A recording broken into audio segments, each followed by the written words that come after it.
And good morning, everyone. I'd like to welcome you to another live Xanadu Gallery online critique group session. Today is Wednesday, November 10th, 2021. I am so happy to see that so many of us made it here through the end of daylight saving transition.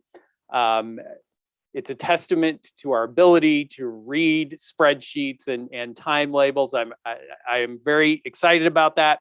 I am confident that I will get some emails here in about an hour saying I'm in the session. Where is everyone? That's okay.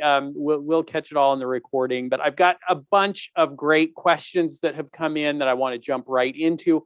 A reminder that we will not be here next week. I'll be on my trek into the Grand Canyon. We likely will not be here the following week, as that is the Wednesday, the day before the Thanksgiving holiday in the United States.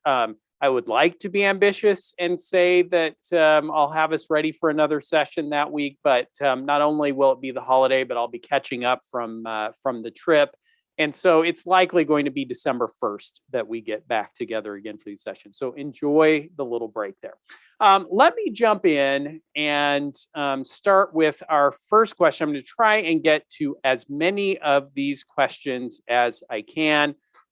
These Ask Me Anything sessions, we don't get a lot of discussion because we got so much to cover. I hope that's okay, but I just want to get to as many of your questions as we can. So the first one comes from Lisa in Kalamazoo, and she says, how frequently does Xanadu Gallery feature artists or groups of artists on social media?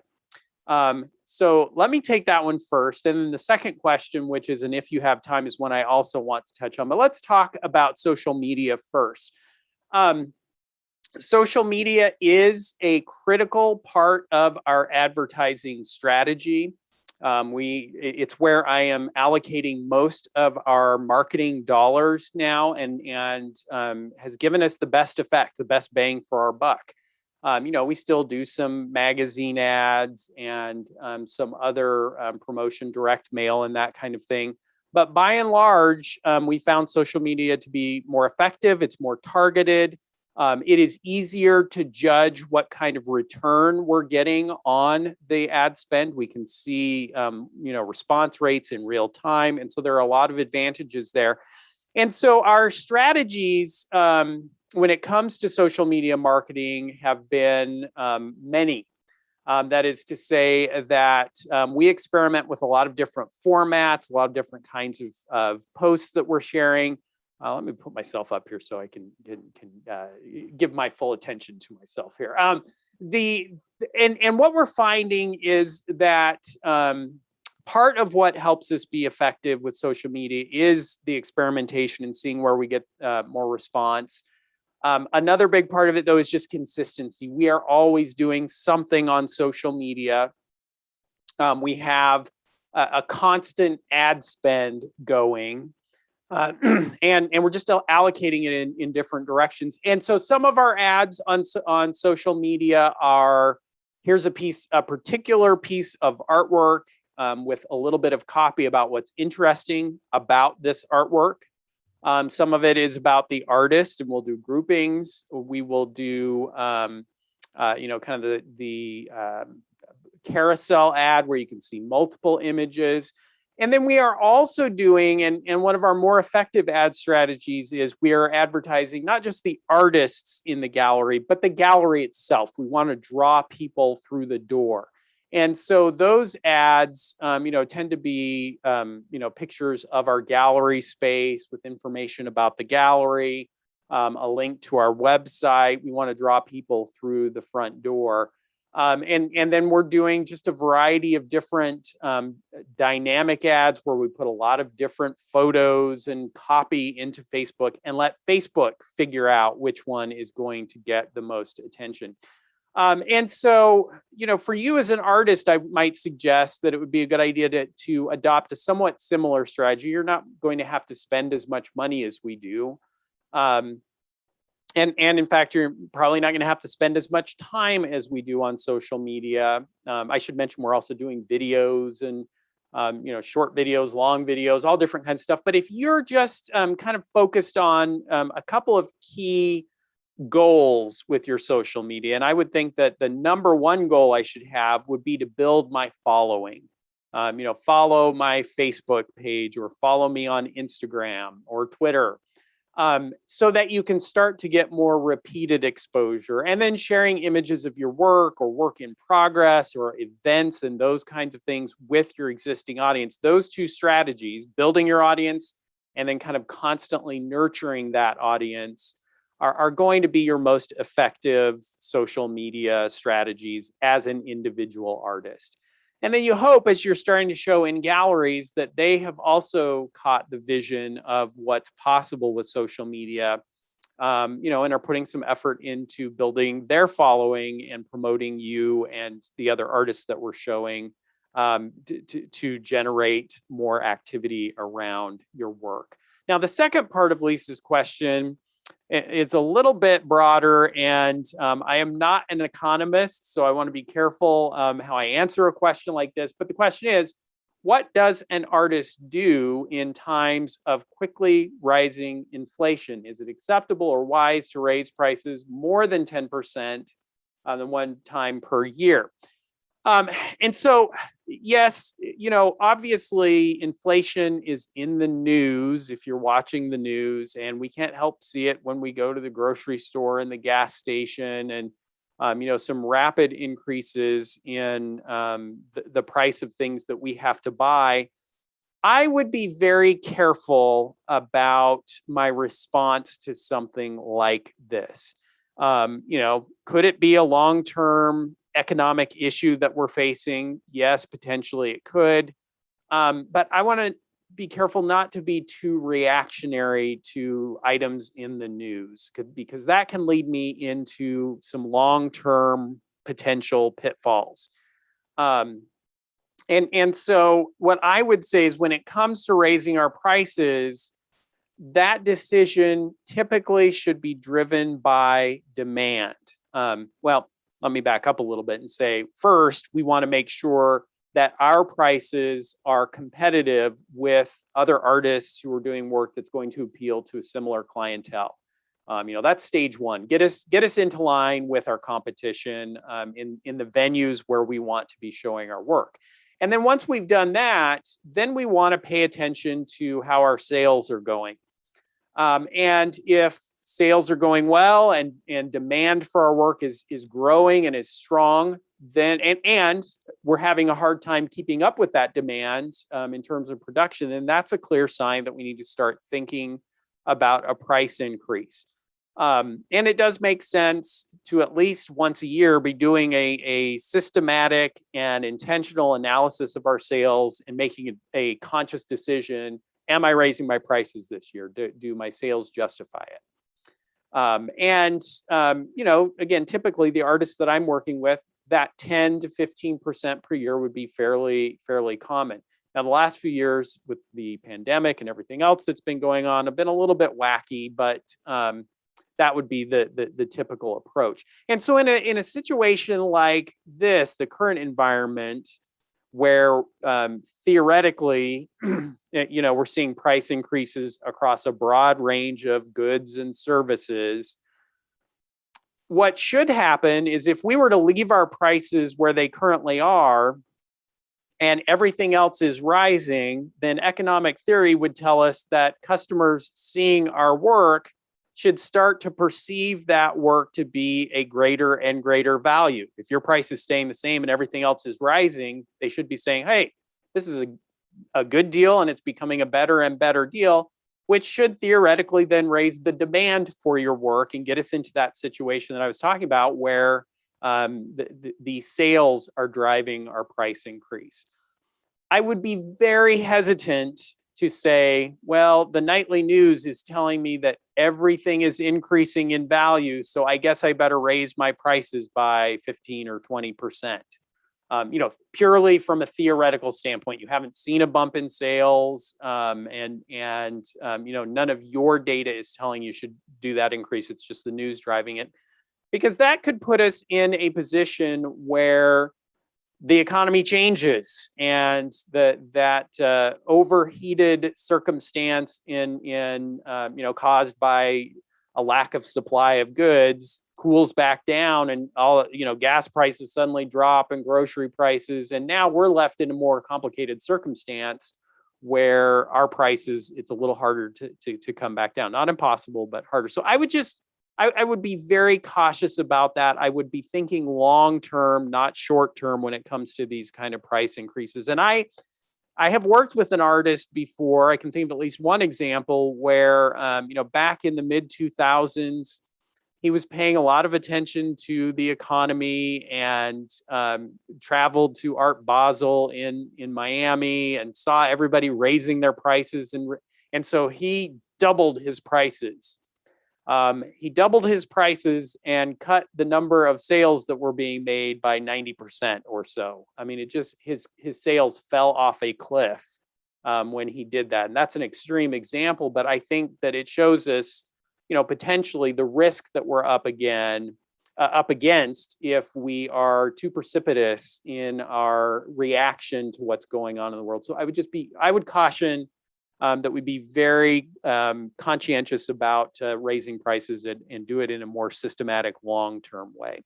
Okay, Lee asks a question. I didn't get where Lee is from, but Lee asks, and by the way, I see variations of this question quite frequently in my inbox and on the blog and in these sessions. The question is, I never see any dry pastel work or charcoal pieces in any galleries. I understand that for some people it's lower down in the hierarchy below all different paint medium, but is it really that unpopular or unsellable, or is it just simple economics because paintings can command higher prices? And I saw, a similar question even in our group. I don't know if we'll get down to it, but about watercolor or other media. And many of you are working in media that is, let's call it the non-oil and acrylic, which seem to be the most common media that you encounter as you're in galleries. And so your question is, well, am I doomed? Is the work that I'm doing doomed to not be showable in galleries or sellable in shows? And I would say certainly if we have selected a medium that is outside of the core mainstream of sales, we certainly are making a decision that our marketing efforts and our sales, kind of the hill we need to climb to get representation and sales going, is potentially going to be a bit steeper. But I would just say that we want to be careful. Whenever I see a statement like this, I never see any pastels or watercolors or colored pencil. I never see it in galleries. Let's be careful not to draw too broad a conclusion from what may be our limited experience. How many galleries have you visited? Where have they been? How much research have you done in the broader market? And what I think you'll find is that maybe the area or region that you're in doesn't cater to those media as much. But some other areas, you'll see a particular medium really take off. And for pastel, as an example, I have found that for whatever reason, there are some areas in the United States that have quite a significantly higher proportion of pastel work to other artwork.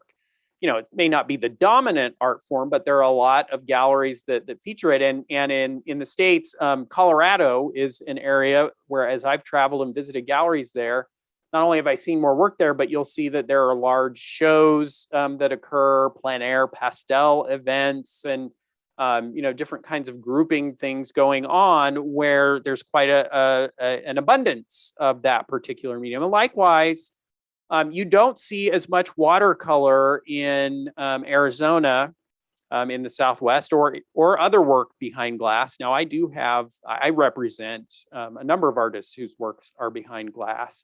But you don't see as much of it. But if you travel to the Northeast or the Northwest, you will see more of it in galleries. And ultimately, my advice on in this regard is always going to be the same, and that is to be true to your passion. If you are passionate about pastel and what it allows you to achieve in your work, if it is what the medium that is allowing you to achieve your artistic vision, pursue that.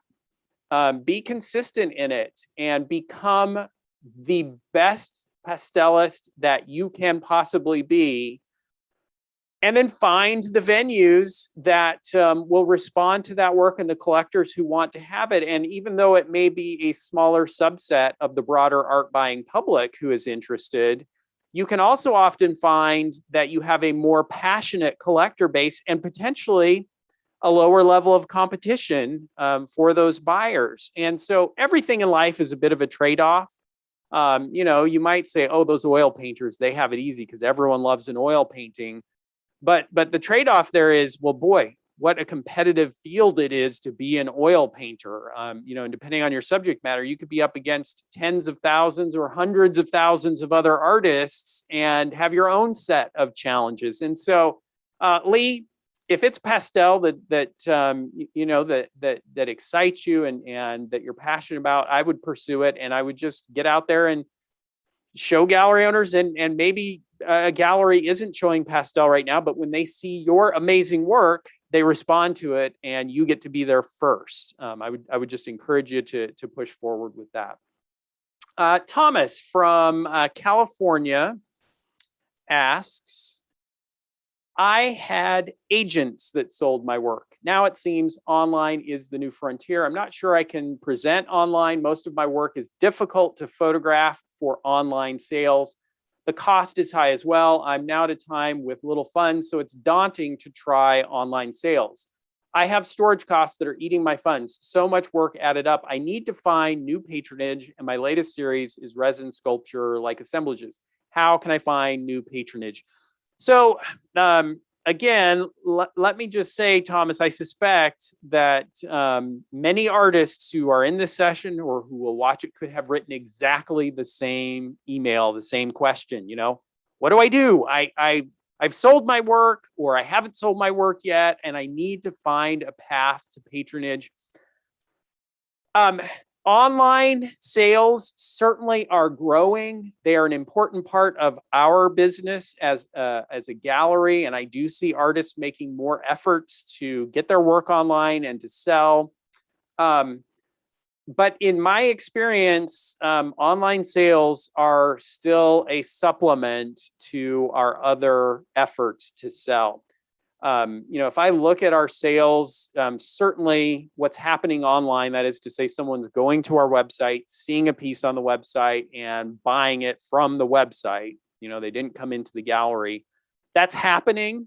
And there are some sales that I would consider to be a pure internet sale where they stumbled across our website in a Google search or through a link and got there and have never visited the gallery.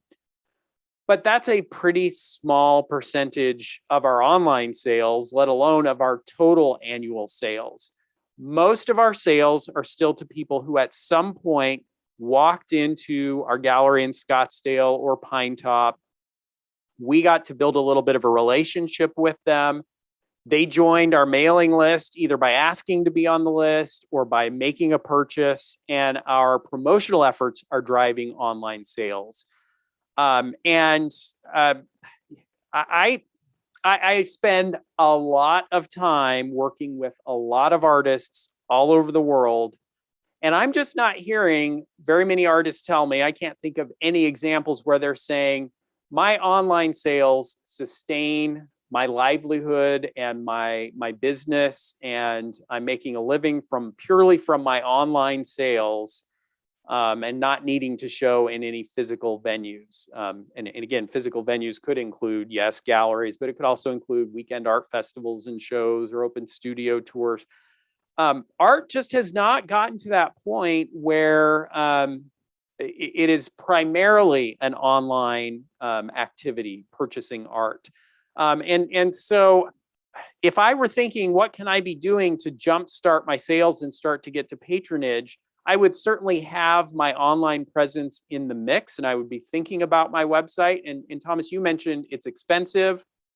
It doesn't have to be. There are a lot of online services and template sites that for a relatively small investment, you can get up and running and have e-commerce and sell online. The problem is then getting visitors to the site who are qualified and willing to buy. So the cost doesn't have to be high. But again, I would think of that as a supplement to my effort to get my work out there. And if I were an artist looking to get my work to the highest number of qualified potential buyers, I'm going to be biased in saying this because I am a gallery owner, but people are walking through the doors of galleries, discovering art and making purchases every single day. And we're seeing more activity. We're on track to have our best year that we've ever had in our 20 years of being in business, both in terms of total value of art sold, but also in terms of the number of purchases made and the number of customers that are discovering our gallery and making purchases.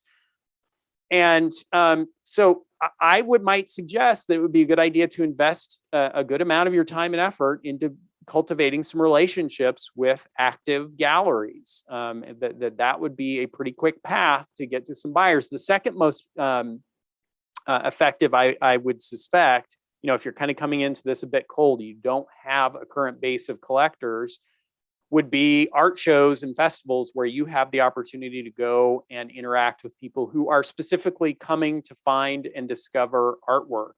And then I might think about social media and doing some marketing that way. But boy, again, that's not going to be a get rich quick kind of activity. It takes time to cultivate followers and to get them comfortable with you and seeing enough of your artwork to make a purchase. And, ultimately, I would suggest that it makes sense to be doing all of the above in a sustained, consistent way to work toward building your business. There are not, for most of us, there are not going to be quick answers. We need to be thinking strategically and thinking about the long term. What can we be doing day by day to continually build our business as an artist? Ron, also from California, quick question. Ron asks, how do you approach a gallery for potential representation when they state no unsolicited calls on their website? Just go in person. Yes, I might also suggest that, in that specific case, no unsolicited calls. I probably wouldn't think of calling a gallery as the most effective way to get my work in front of them. I might suggest that submitting a digital portfolio would be the most effective way to get your work in front of them. And they might even say we don't accept unsolicited. They might say we don't accept unsolicited portfolios. I would get myself in trouble if I said this in a room full of gallery owners, but my suggestion is that we ignore that. I mean, the worst that can happen is they say, I'm sorry, we don't accept portfolios, to which you can reply, oh, well, then how would I best get my artwork in front of you? Or they might not reply at all, to which, we move on. I mean, there's a lot to unpack here, and I could go into my whole strategy that it's a good idea to approach a bunch of galleries. I'm not going to do that, but I would just say, don't get too caught up in all of the reasons that might prevent you from talking to a gallery. The rules on their website, their distance from you. I would say instead, let's find ways to get your artwork in your portfolio in front of as many galleries as we can, as quickly as we can. That, kind of going back to the last question, that's what's going to need to happen if we're going to be able to find successful representation. We've got to get as much exposure as quickly and systematically and consistently as we can. Lisa from Florida. I am drastically changing the style of my work.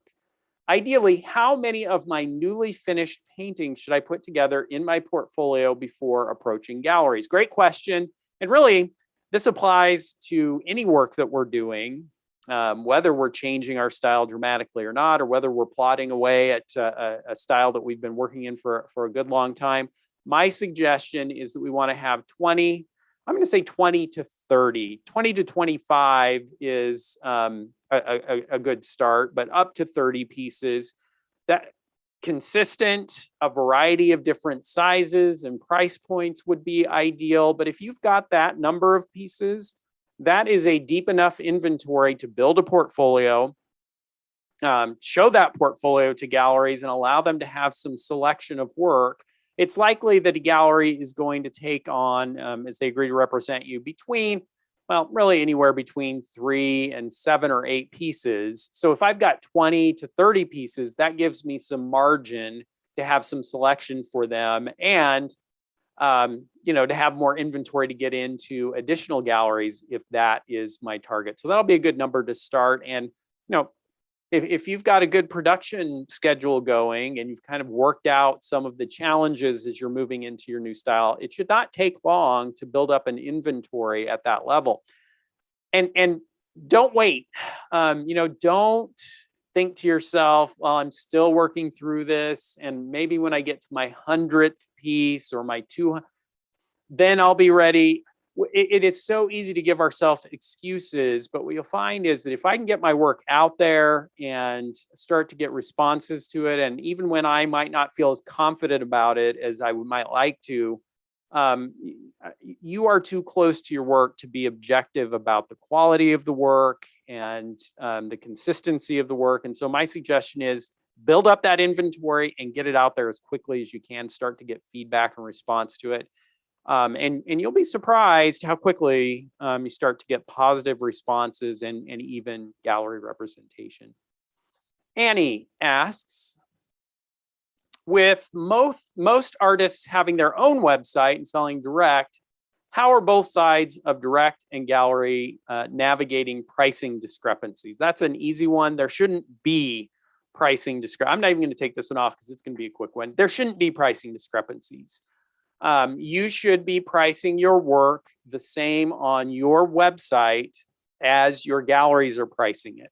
I'm going to have another question on this, so I'm going to come back and explain a little bit more, but we really need to work. In essence, you should just consider your website and your studio as another gallery. Now, it just so happens that you own this gallery and you're likely the sole artist that is being represented. But if you treat yourself and your studio as a gallery, and just as you would treat any other gallery that might be showing your work, that's going to put you in the right mindset when it comes to pricing, customer relationships, negotiation. You want to give yourself kind of the same set of parameters that your galleries are working under. And in the age of the internet, this is going to be very important because someone who discovers your work in a gallery is going to visit your website.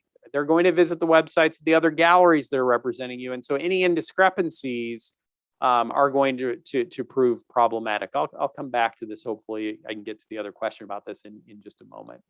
Nancy from Utah says, I'm putting together a body of work for my digital portfolio and want to know if it's acceptable to include sold works alongside available works. I have 2 images of clients with paintings purchased, as you've suggested. And so again, this is going to be a pretty quick answer. Yes, not only is it acceptable, it's a good idea to have some examples of sold work in your portfolio, kind of in the mix with the other work. The images with the clients are even better because that not only gives context and can give me a sense of scale, but it also humanizes your portfolio. As a gallery owner, it lets me see that hey, this is an artist who is selling. Look at how happy their clients are with the artwork. That helps me envision what I should expect from my clients as they are purchasing your artwork. I wouldn't want my portfolio to be overweighted with sold work. 10 to 15% of the total images in your portfolio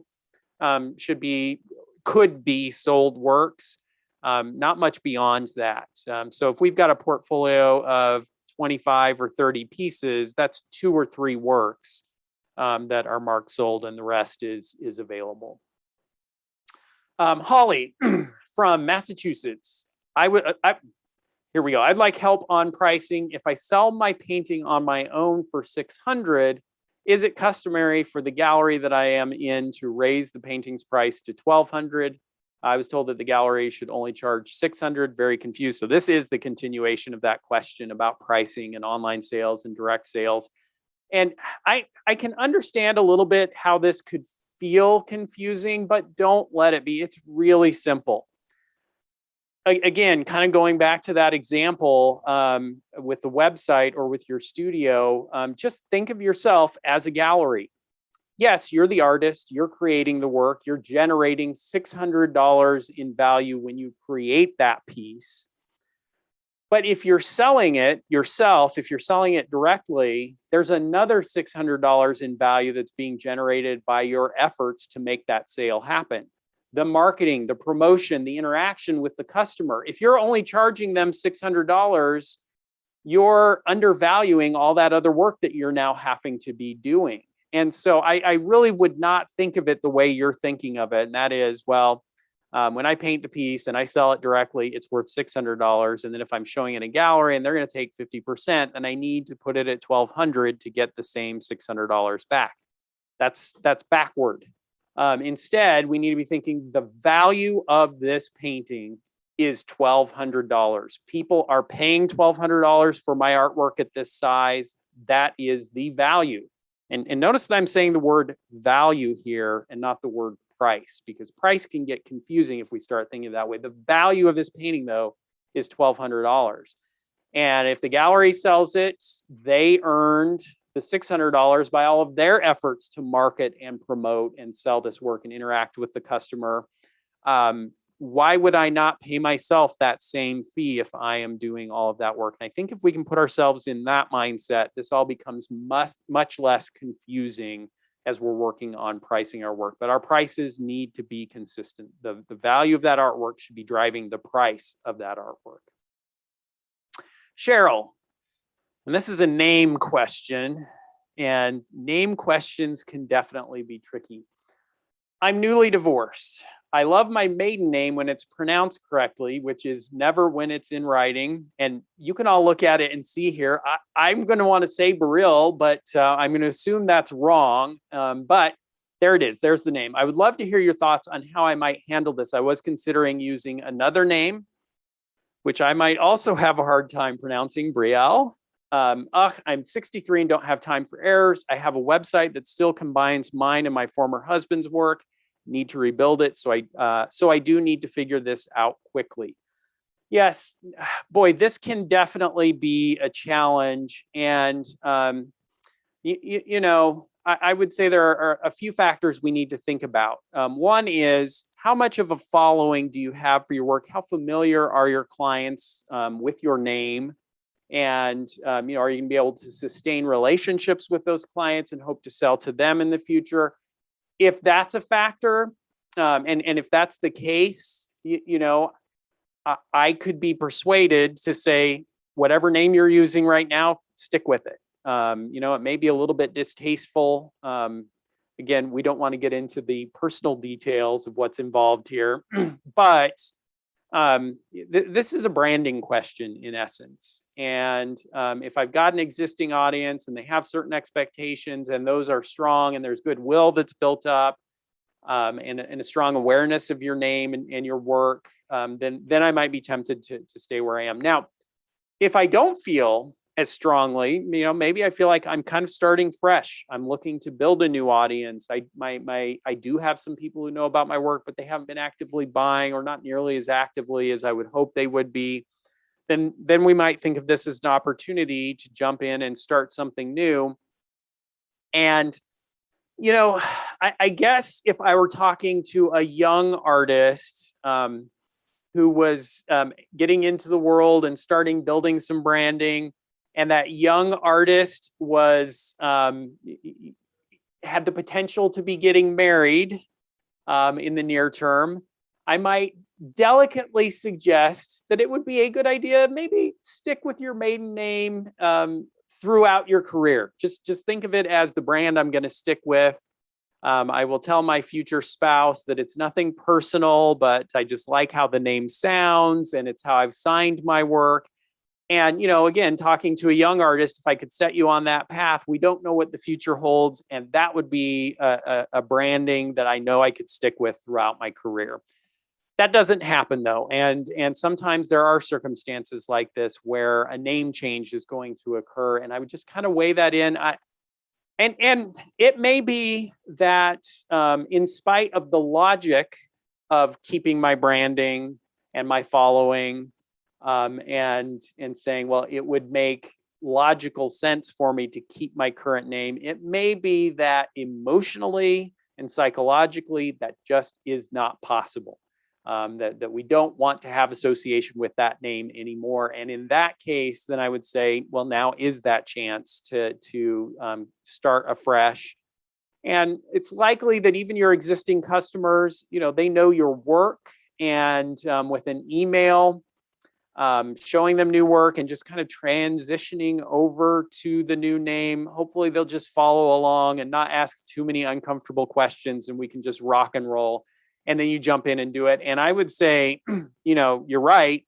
We do want to get a new website up and running and go to the name that you're going to be using. And that brings us to the second part of this: is what if my name is hard to pronounce? How do I work with that? And I can just say, you can look at my name on Zoom here, my last name here. I have some personal experience with this. It can be a challenge. And what I will say is that, again, it's trade-offs. Yes, there are some advantages to having an easily pronounceable, easily learnable name. You prevent some awkwardness and mispronunciations down the path. But having a difficult to pronounce name has its own advantages. And that is, and I have learned this over the years, is that people ask, they'll scratch their head and say, I'm looking at your name, there's a J and an S in there. I have no idea what to do with them. And I will say it to them, it's Horsch. And sometimes I'll even tell a little bit, something a little bit of the history of the name. And what ends up happening is that once they learn it, they never forget it. It's pretty easy to, was your name Smith or Jones or Johnson? I can't remember. But once you've learned Horsch or Burrill, I don't know if I'm pronouncing that right, you learn it, and it sticks because it's different and it's unique. And now I've learned something about that name, and I'm gonna go for it. So I wouldn't be afraid, if your maiden name is the name you want to use, but it seems a little hard to pronounce, I wouldn't be afraid of that. I would take it as an opportunity to brand yourself in a unique way and to create a little bit more awareness and to educate people about how to pronounce it, and they will then remember.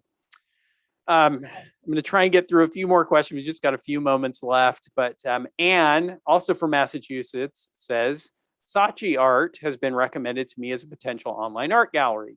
Any thoughts or knowledge of them? Again, we've had variations. Excuse me, I'm running out of voice here. We've had variations of this question on a variety of online venues. I am aware of Sochi. I know artists who have sold work on Sochi and some of the other online venues. So certainly there are possibilities there. The challenge, in my experience, with any online venue like that, an online gallery where they are aggregating a large number of artists, the challenge is that very quickly those galleries become saturated with artists. And with each artist that is added to the gallery and each piece of artwork that is uploaded, all of the other work that's on there and all the future work that's going to be added becomes more and more diluted. And it becomes harder and harder to find buyers. And so I don't see necessarily a downside to showing your work in online venues like Saatchi or Fine Art America or some of the other online sales tools. But I would not rely on it as my primary marketing effort unless I'm willing to put a lot of work into driving my buyers to those sites. And if I'm going to do that, why not drive them to my own website? And I guess I would just also say that the one cost is, even if there's no upfront cost, is that you're going to be spending time maintaining and uploading and keeping things up to date. So I would just be careful if I'm thinking of that as a main strategy for selling my work. Guys, I have probably half a dozen additional questions here, maybe even more than that I'm not going to be able to get to because we are out of time for today's session. But Thank you for the questions and the opportunity to talk about the art business. I appreciate your questions so much. It always gives us something new to think about and to talk about. And we will be back here again, not the next 2 weeks, most likely, but December 1st, we'll be doing a critique of one of our member works. Thank you so much for joining us. We'll look forward to seeing you in a few weeks. Have a great Thanksgiving holiday if you're here in the States, and a great few weeks otherwise, and we'll see you then. Take